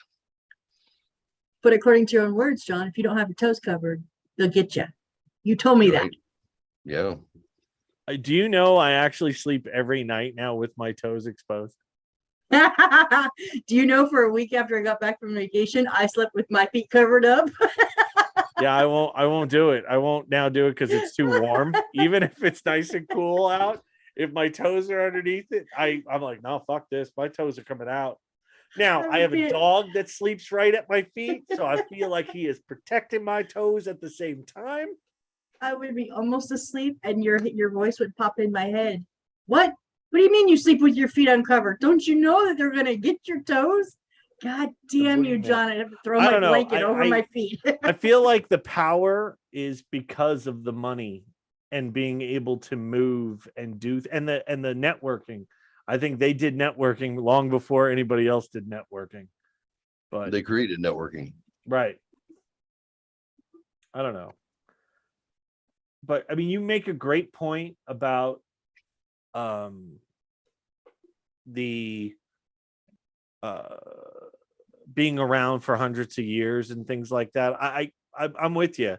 There's also, the Catholic Church has been around for a long time too. Not probably as long as them, but I don't know. So the Lucius Trust plan, 10-point plan, is taking God out of institutions of learning, reducing parental authority over children, destroying the Judeo-Christian family structure, legalizing divorce and abortion, allowing homosexuality, debasing art, using media to change how we think, creating an interfaith movement, and requiring governments to adopt the plan, which is their 10-point plan of the New World Order. This is 100 years ago. Haven't they achieved everything? That's the quickening. That's the only, that's why I bring it up. I keep asking, who's the architect of the message? That's all I'm asking. Whether or not there's any power in this or not, I have no idea. Maybe not. Maybe it's just just an archaic device that is there for weird people like me to discover. But I've never heard of this, ever. Never heard a whisper of it in the news. Never, ever have I come across this stuff. And I read esoteric shit. I read weird shit. I look for it, but I don't know. Be careful what you ask for, right? I kept asking, like, I want to understand the root of it. It's not just Derrida and Foucault, the philosophers, the French philosopher assholes. It's not just the The post-war modernist assholes from Europe. It's not just, but then so I'm like, it's not just the college professors. It's not just the industrial, what do they call the military industrial complex. Like, I'm like, there's got to be a root somewhere. Where's their Bible? That's all I've been asking. Where's their Bible? Because everyone's working out of the same playbook. At least they seem to be. So then when I find the playbook that's 100 years old,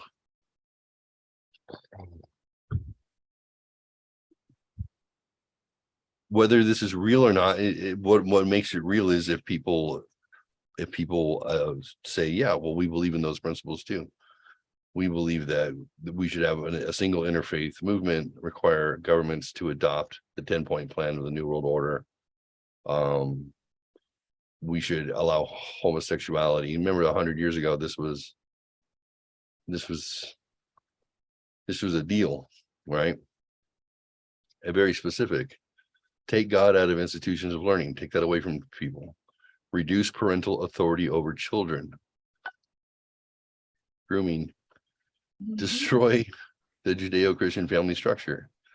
Legalize divorce, make it cheap and easy. Incentivize divorce to happen. Incentivize abortion. Like, you're like, okay, check. Yeah. This isn't stuff that was made up yesterday. It's crazy. It's crazy. You don't think we're just going through a phase like we did in the 60s? This is the dawning of the age of Aquarius. If you go back and if you look at the cycle, I think that.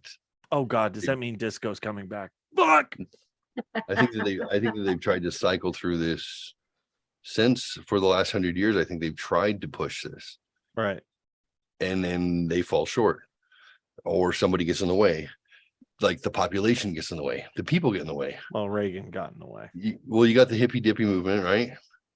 And then you have the anti-war protests, and then you have everybody comes back together and it's like, fuck you, government. We're done with you. We're done with your CIA bullshit. We're done with your wars overseas. We're done with you oppressing people here. And they just like cycle back through and they're like, okay, well, now we're going to do the crack epidemic if we can't create the race wars that we were trying to create in the 60s. They CIA specifically creating race wars. Why? So then it falls short. You're right. Reagan was part of that. Yeah, Reagan put a big, and then they tried to kill him. Yes. Assassinate him right away. Yep. So then they work for the next 30 years at it, and Trump gets in. And that's a sign of the people rebelling against the New World Order. And they're like, fuck, man. Trump just set us back 40 years. So next time, if we get control again, we're going to have to push hard, right? Because we have to make up for lost ground.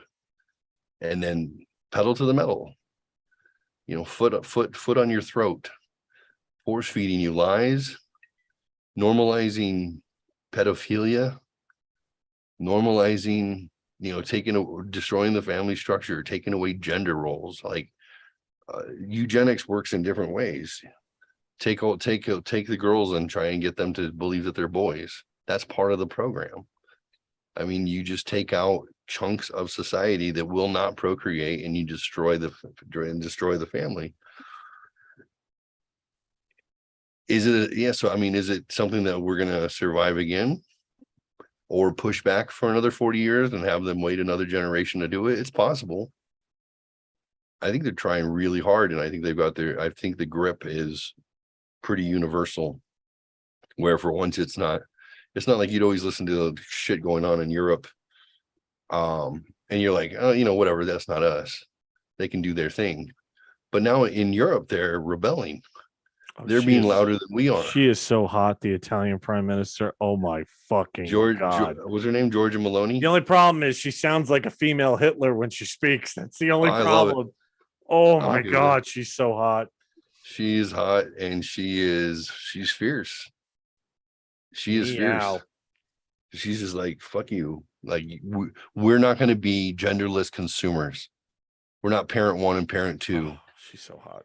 You know, like take your identity back from these assholes. And she does.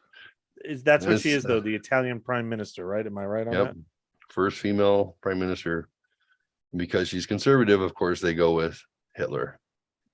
But where does nationalism come from? Nationalism comes from having your identity stripped from you, which is what happened with Germany and Prussia. The people wanted it. It wasn't Hitler who created it. He just gave them what they asked for. He's just like, oh, this is what you want. Okay, I'll give it to you. Not a problem. So let's start. It wasn't even his idea. He just had the charisma. Yep. He's like, I'll go out in front. He was good at tracking people and then reacting to their reactions. And then he's like, yeah. And they're like, yeah, we'll take our identity back. We'll be Germany for the sake of Germany. Until they get broken up and we take all of your scientists to the United States and make them part of our government and society. And Operation Paperclip. Yep. I was talking to Mark the other night. He's like, did Germany lose World War II? And I was like, I don't have any picture of that. They're playing the long game, son. They're playing the long game. They couldn't win up front. So absorb them into your government. They just go, they absorb. See, if you've never seen her, you do need to watch her speak. It is a little scary when she Georgia speaks. Maloney. Oh, but she's so freaking cute. Oh my god. Here, I'll pull it up. Did they take she's her like, off of... It's like, oh my god, is she had a little mustache? Oh my lord. Well, if you look at the translation of what she's actually saying, it's awesome. You know, we are going to have a family unit. We're going to be Catholic. We're going to be, all the things that Jeff was saying. But the way it comes across, it's like, I think it was best said that people that speak Russian sound like they're angry all the time, even though that's just the way they speak. Yeah. You could be saying, I love you, mom. And it sounds like, but it's like shooting your ass when out. She's up there going at it. Oh my God. And they interviewed the person the person who lost to her. They grew up together in politics. And somebody goes, well, how do you feel now that a fascist is running your country? He goes, she's not a fascist. Ooh. He goes, I've known her since we were kids. She's not a fascist. And the person was like, oh, shit. We're really hoping the person she beat would, get on team fascist. But it didn't happen. Yeah. Oh, Let me see if I can find that clip. But you know which one I'm talking about. I think it was her victory speech, right? Or, oh, my God. Oh, yeah. She was. Let me find it. And the funny part is, right, I love that it doesn't matter you're a woman anymore. Doesn't matter. Nope. You're just as bad as a man now because they go after her so hard because of her politics and not, it's like, oh, isn't it a great thing? First female prime minister of Italy. No, she doesn't believe what we do. So it's fucking horrible. It's like, wow. Okay. Well, they should go after a person because of their stance or their politics or their platform, whatever it is, not based on their gender. No. But I'm saying you can rejoice after the fact. The person got in. And if they got in for the right reason, then it's awesome to say, well, I mean, we're progressive at the same time. Progressive is not a bad thing. If the most qualified person is a female, that's it. Then awesome. Hey, the right person got in. That's right. But there's a progressive part to that she is female. So it shows progressive is not a horrible word. We've bitchicized it in our country. Yeah. But to open up, great example, Major League Baseball, when it was very progressive to allow all colors, all countries to play baseball. It made the sport better. Better athletes all of a sudden showed up. Well, that's being very progressive. That's good. The best people are getting those spots. The best people are making the most money because it is, you can say whatever you want about baseball. It's a capitalistic sport for sure. And I think progressive is not a bad word. It's just we've destroyed it in this country. Yeah, when they use being progressive as the platform for pushing people that are not deserving, are not qualified. But the overall thought of being progressive is being open to other possibilities compared to what we've seen in the past. Yeah. Except for women coaches that never played the sport. And I dropped my mic right the fuck. I knew you were gonna bring. I knew I was like, fuck that never ever facing 100-mile-an-hour fastball bitch that's gonna be a batting coach. Fuck don't even you. know. No. No, we're not having this fight. No. No. Sorry. I'm only so progressive. Oh Lord. You call yourself feminism. Oh God. Where the fuck is it? I don't know. Yeah, so you like Falling in Reverse? Yes, I like them. Yeah, they're really good. Yep. I have at night when I finally turn the TV off and I just turn my Echo on. Sometimes I'll just play like favorites, and sometimes I'll pick like Five Finger Death Punch or Falling in Reverse, Hailstorm, and just have them play through all their songs. Yeah. And I have a few different bands, and they're one of them. Yeah, they're good. I do the Ghost Radio on Pandora wherever I am in the truck, and they're like every sixth song is Falling in Reverse. It's like awesome. Yeah. Did you find it, Geoffrey? I think so. I had to play Shinedown the other night after the night after I bought the ticket. Then I was like, wait, what are they saying? Wow. And then I went, oh, I know that one. Oh, I know that. Oh, yeah, duh. I know. I know them. Maloney is one of the very few politicians who doesn't care and is willing to say the obvious, the truth, out loud. And as a result of that, because she's been willing to say what everybody actually knows, we hear, not see, just so you know. The Brothers of Italy won an overwhelming victory in Italy. They took both majorities in the Houses of Parliament. What the fuck? Yeah, we're always a little behind Europe, which is so funny.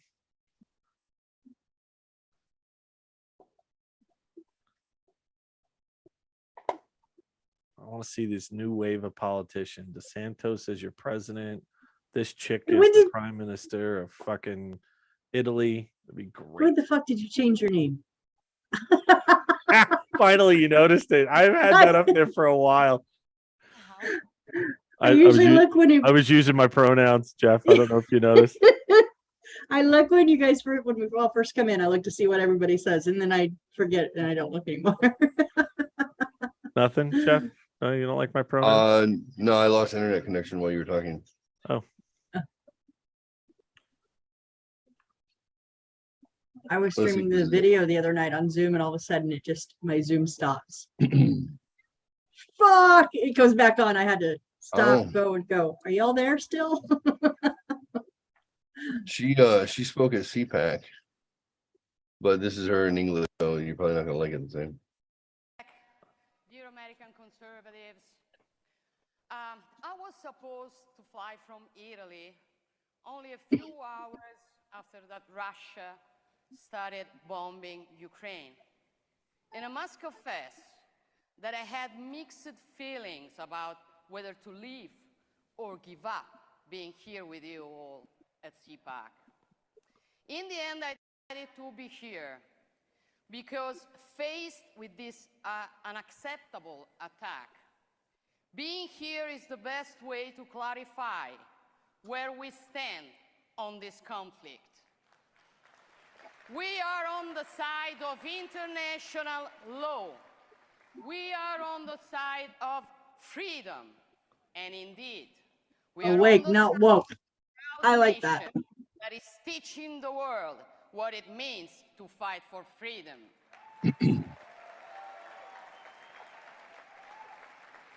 Of course, as many of you will agree, no one gets it out of my head that without the outrageous withdrawal of troops from Kabul yesterday, we would have never seen the tragic siege of Kyiv today.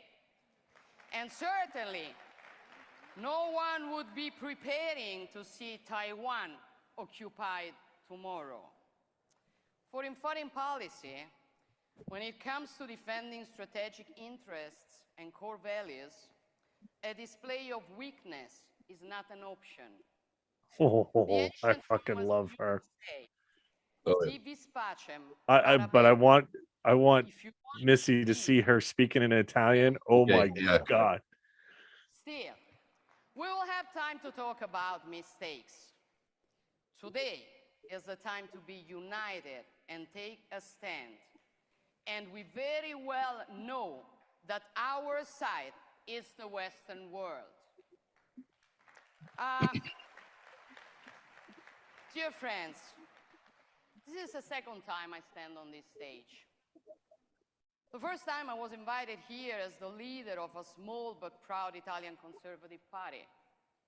Today I address you as a president of the European Conservatives Party, a party that brings together 44 patriotic and conservative parties in Europe and the rest of the world, including the American Republican Party.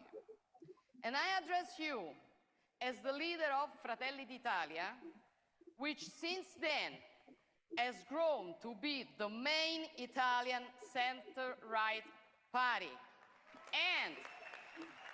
And according to many recent polls, even the largest party in the country. I say this not because I am proud of what we achieved. I say this because it shows that the truth of our ideas is ultimately what people are looking for. We live in a time in which everything we stand for is under attack. Our individual freedom is under attack.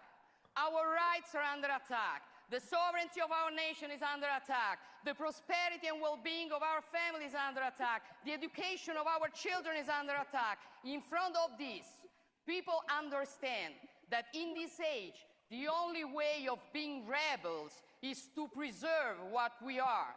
The only way of being rebels is to be conservatives. We are gonna say it loud. We are not gonna care about the labels they stick upon us. Labels, though. We are fed up of a left that presumes to lecture us, even on what the right should be, what it should do, how it should behave, and even how it should define itself.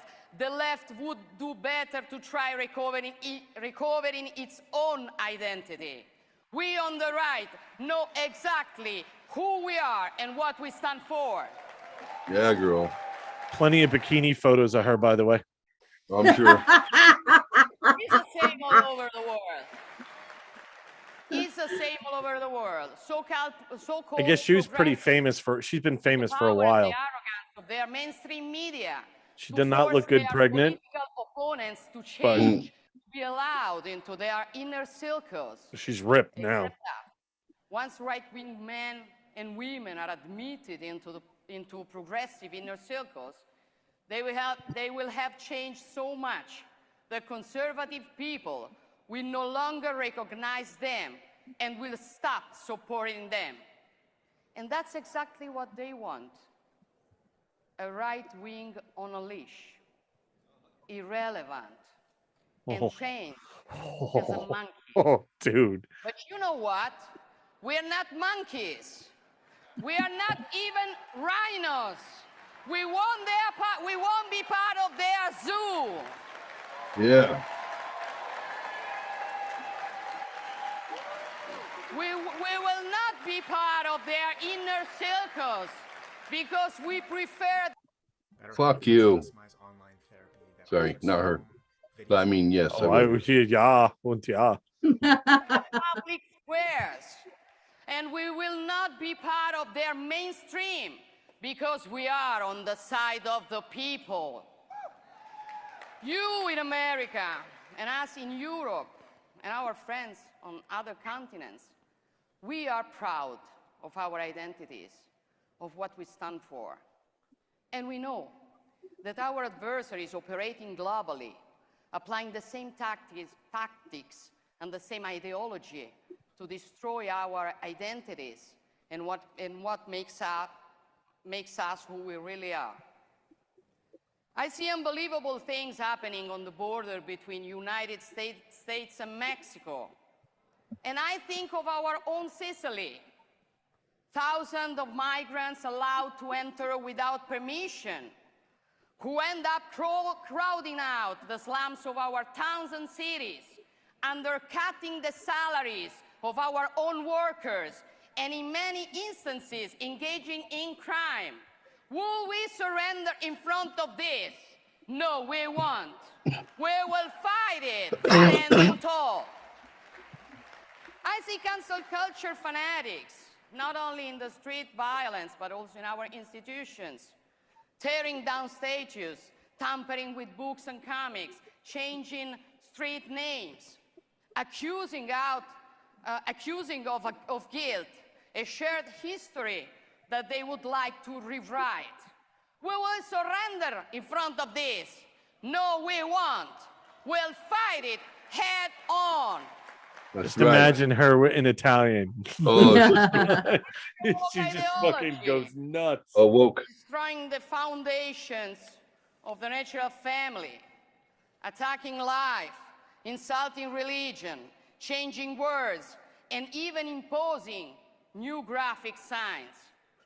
Only a few months ago, European Union bureaucrats wrote a document hundreds of pages long, telling us that in order to be inclusive, we had to exclude all references to Christmas.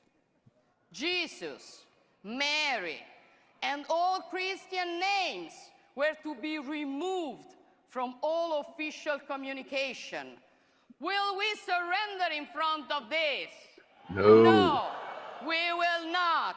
We will fight it. We will fight it standing tall. That's right. Yeah. Each of us. She knows how to God, I talk. love her. In defending all these things. And the good news is that here, as in Europe, more and more people are choosing to react. They are reacting against their Chinese model, against their fake news media, against their politically correct dictatorship. The true Europe will not give up. The true America will not give up. We will be awakening many more like ourselves, and there will always be more of us. They will try to take everything away from us, but they can't take away who we are. And you know what? Cherishing who we are, knowing what we stand for, is all we need to face this challenge. Do not fear the truth, my friends. As a great conservative author like Gilbert Chesterton wrote, fires will be kindled to testify that 2 and 2 makes 4. Swords will be drawn to prove that leaves are green in summer. The time of that battle has come, but they will find us ready for the battle. Thank you very much. That was the same speech. That's right. That's right, girlfriend. Oh, she's amazing.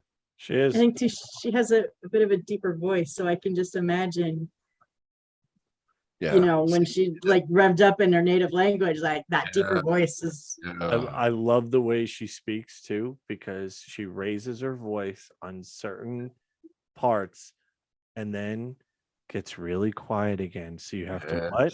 You have to pay attention and then she And then takes you. And she calls for response too. Yep.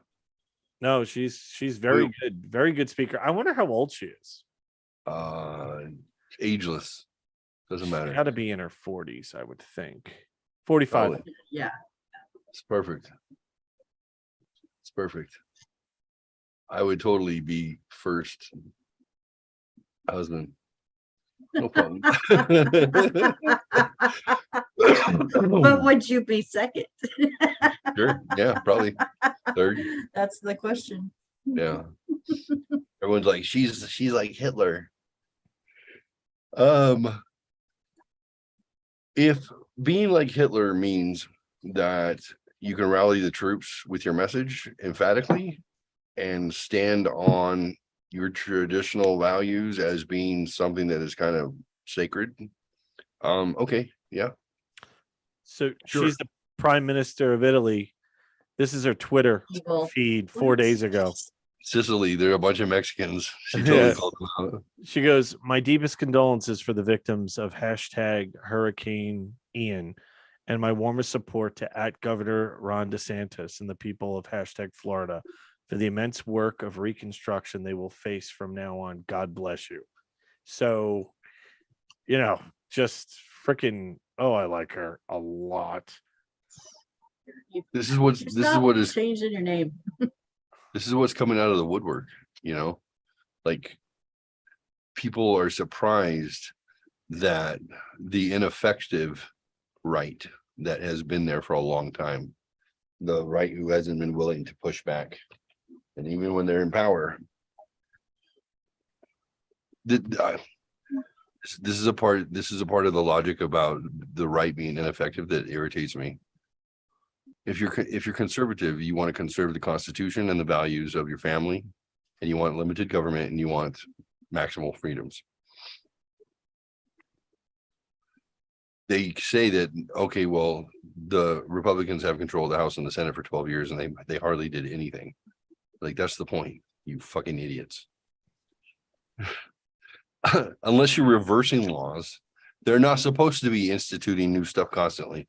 That's not the point. The point of a limited government is limited government. It's not to give them more power, more control, more fiat, more anything. It's to take that away or to reduce it. It's like Calvin Coolidge.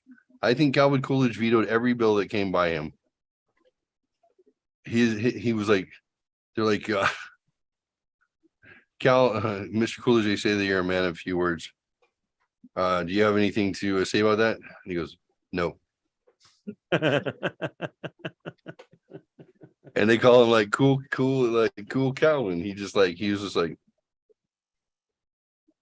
send it, like, if it comes here, I'm going to veto it. And so don't bother sending me garbage. Right. I'm going to veto all of it. No change, nothing, no more power. And people were like, oh, he didn't do anything. That's the point. All right. When Arnold Schwarzenegger was Republican governor, not saying he was the best in the world, but he did what he said he would do, which is veto every bullshit bill that came across his desk. It was to stop progressive movement. It was to halt more laws and more taxes and more government intervention. It was to stop it. Their job isn't to create change, it's to stop change. It's to let people decide how they want to live their lives and how they want to raise their families, how they want to worship, who they want to be friends and neighbors with, what businesses they want to start. Like, get rid of the legislation, get rid of the, get out of the way and let the people do what the people do, and they'll do a really good job with it. And believe it or not, Trump did that. Trump, the reason that we were energy positive, we were energy independent and a contributor for the first time ever, is because he just took the regulations away. He said, cancel all the regulations, open everything up, and let's see what we can do with this bitch. That was amazing. And just naturally, we became energy independent for the first time ever, and discovered the fact that we'd been sold lies, that our reserves were huge. The amount of oil that we have in the United States alone and Alaska, huge. He's like 100 generations could not use up fossil fuels. It's a lie. They've been manipulating, geopolitics by telling you that it's a finite resource. Well, yeah, it's finite, I guess, but you're more likely to have Atlas shrug and wipe the humans off the face of the earth before the oil runs out. Mankind is likely to dissolve or to disappear sooner than that resource. Yeah, we're over $6 a gallon again for gas. I saw that. Yeah, Becky told me that. She's like, "Where's like $6.59?" I'm like, "I just paid $3.30." I know. Dad's like, get a half a tank. Get to Yuma. You'll pay half of the price. Just put enough in to get you there. Get yourself 200 miles and gas up in Yuma always. Yep. Guys, it is a little past my bedtime. Yeah. Yeah. I gotta. Well, Boogie, I apologize. No, it's all right. Don't apologize. Thank you, both of you, for hanging out. Absolutely.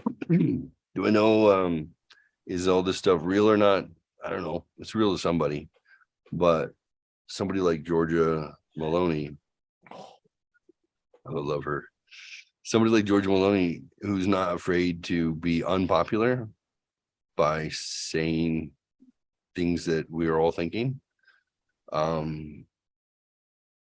That's what it takes. So the Gulag Archipelago written by Solzhenitsyn, who he was a criminal and he was in the Gulag in the prison in Russia during the height of communism. He couldn't understand how he got there. He didn't know how he got there, so while he was in prison, he wrote about his life and all the decisions that he had made up to that point to try and figure out how the fuck did I wind up an enemy of the state in prison. And what he found was that it was not any specific thing he did. It was exactly what he didn't do. And what he didn't do was stand up and tell the truth when everybody else was lying. And that was his message.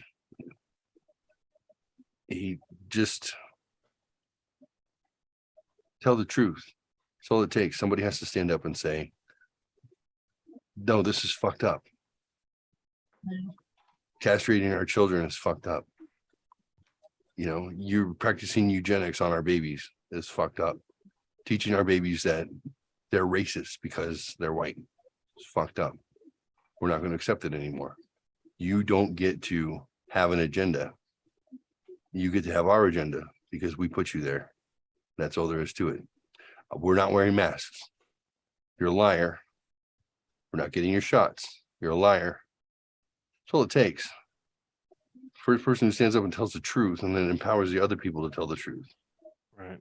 It's lying to ourselves that puts us in the hole because nobody wants to ruffle feathers. Jordan Peterson, what his ninth rule was, try to tell the truth, or at least don't lie. And I thought it was a mixed metaphor at first. I was like, isn't that the same thing? But it's not the same thing. Sometimes telling the truth is hard to do. So if you struggle with that, then at least don't lie, because a lie is out and out false, and you know it when you say it. Right. So if you can position yourself that way, be like, I don't know if this is a situation where I want to tell all the truth. It seems pretty tough. I don't know if I want to get burned at the stake right now. But at least don't lie. If at least you use that as your moral compass, then you're going to empower the people around you who are probably thinking the exact same thing you are to just take their lives back, take their families back. So. Word. Cool. And I was going to say, Jeff, when I'm around you, my compass points right at you. I know. Okay. Yeah. And with Georgia Maloney licking your balls. Oh my God. Oh. It's a good stuff. It's a good. It's a good meatballs, huh? All right. Let me hear it. What I've been missing. Mama Fox, who has it that I get the hell off these shows? What do I say? I think it's something like love one another and love yourself. There it is. See you guys in 2 days. But if you love yourself, use the right kind of lotion. That's right. Oh, and for those of you who give a crap, the three amigos are going to be local together.